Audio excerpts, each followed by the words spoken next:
There is a brand new League battle deck that has been announced. So we talked about the Charizard EX League battle deck a few months ago when that first got revealed. It obviously came out. I think it was a very successful product, sold out very well.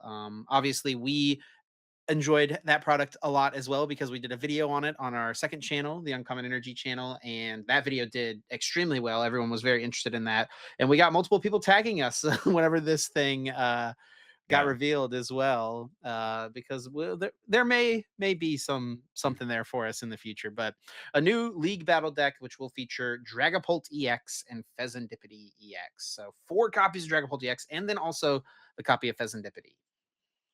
Yeah, so this one actually seems and actually, like, the Charizard deck already was pretty good, but this seems better than the Charizard deck, to be honest. I feel like you get a more powerful deck, just in terms of I mean, I guess the Fizzdipity is also just, like, a big card to get. That's what there was really lacking in the Charizard deck was, like, extra draw support. I mean, I guess you have Pidgeot, but, like, there's no Cleffa or Rotom, and in this, you got the Tatsugiris, you got the Fezandipiti. It's still kind of lacking a Cleffa, to be honest. But yeah, this deck just seems way more powerful than the Charizard deck. It's definitely like a level above, I would say, for sure. And hopefully that they continue that kind of trend. They don't have to make them like better and better. It doesn't have to be like a perfect 60. And actually I had this discussion with my chat. Um, Shout out to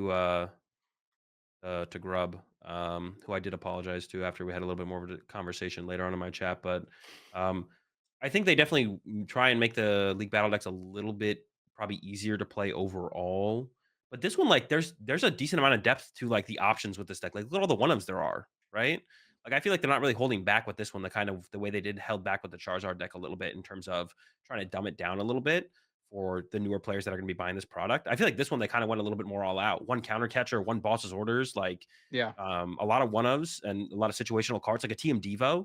So I feel like they're not really holding back with this build of the deck, and I don't really mind that it's like a Zatu build, even though it's probably not the optimal way to play the deck.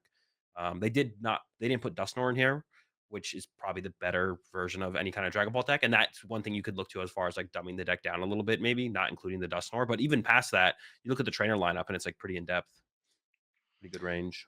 Yeah, also a bit of a bummer for the no Dusknoir, because if there had been Dusknors in here, there would have been non-hollow versions of Dusknoir, and Ooh. that would have been pretty nice. That would have been nice for the non-hollow enjoyers, which should be everyone, but is not quite.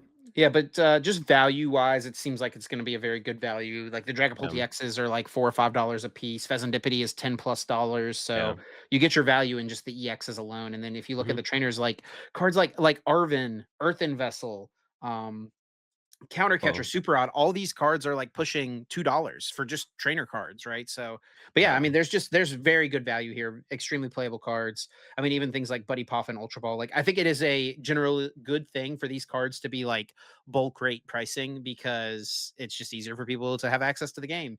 I am very glad. Like, when I first started playing, I had to pay $9 a piece for Versus Seeker, an uncommon card from the XY era that was a 4 of in every single deck. I am glad that yeah, that is something that people don't have to experience these days. yeah, definitely for sure. And then also like some of the stuff like, Counter Catcher, Rare Candy, Buddy Poffin, like these cards have been out for a while and been worth a little bit for a while. So it's like Yeah, if a few years after or a few months after their initial release, which is where the bulk of like stores wanting to get value from these like commons uncommons, right? Comes from. There's nothing like one of the stores near us that I like a lot. It's They have boxes of cards just for like 25 cents. And even if someone's buying 4 Buddy Poffin for 25 cents, that's still, if you get a few dozen people every week doing something like that, it adds up over time, right? yeah. And they're, buying out full pieces of decks and stuff. So I don't know. It all adds up.